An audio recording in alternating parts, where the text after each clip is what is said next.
পবিত্র ঈদে মিলাদুন্নবী সাল্লাল্লাহু আলাইহি ওয়াসাল্লাম উপলক্ষে সুসং সরকারি মহাবিদ্যালয়ে আলোচনা সভা ও দোয়া মাহফিল অনুষ্ঠিত হয়েছে। স্টাফ রিপোর্টার মোহাম্মদ আক্তার হোসেনের পাঠানো প্রতিবেদনে দেখুন বিস্তারিত। আরবি রবিউল আউয়াল মাসের 12 তারিখ মহানবী হযরত মুহাম্মদ সাল্লাল্লাহু আলাইহি ওয়াসাল্লামের জন্ম ও ওফাতের মৃত্যু পূর্ণময় দিন। 570 খ্রিস্টাব্দের এই দিনে আরবের মক্কা নগরীতে জন্মগ্রহণ করেন তিনি। 63 বছর বয়সে একই দিনে তিনি ইন্তেকাল করেন। মহানবী হযরত মুহাম্মদ সাল্লাল্লাহু আলাইহি ওয়াসাল্লামের জন্মের আগে গোটা আরব অন্ধকারে নিমজ্জিত ছিল। এ সময় আরবের মানুষ মহান আল্লাহকে ভুলে গিয়ে নানা অপকর্মে লিপ্ত ছিল। আরবের সর্বত্র দেখা দিয়েছিল অরাজকতা ও বিশৃঙ্খলা। এ যুগকে বলা হতো আয়ামের জাহেলিয়াত যুগ। যখন মানুষ হানাহানি ও কাটাকাটিতে লিপ্ত ছিল, এই অন্ধকার যুগ থেকে মানবকুলের মুক্তি সহ তাদের আলোর পথ দেখাতে মহান আল্লাহ তাআলা রাসূল সাল্লাল্লাহু আলাইহি ওয়াসাল্লামকে দুনিয়াতে প্রেরণ করেন। মহানবী হযরত মুহাম্মদ সাল্লাল্লাহু আলাইহি ওয়াসাল্লাম অতি অল্প বয়সে আল্লাহর প্রেমে অনুরক্ত হয়ে পড়েন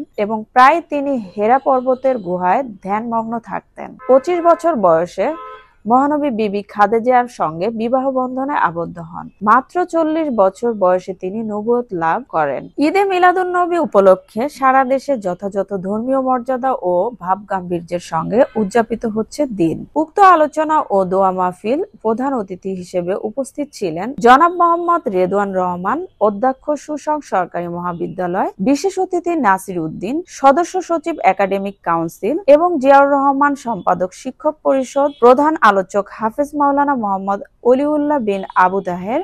সভাপতিত্ব করেছেন জনাব এ কে এম আলী আকবর।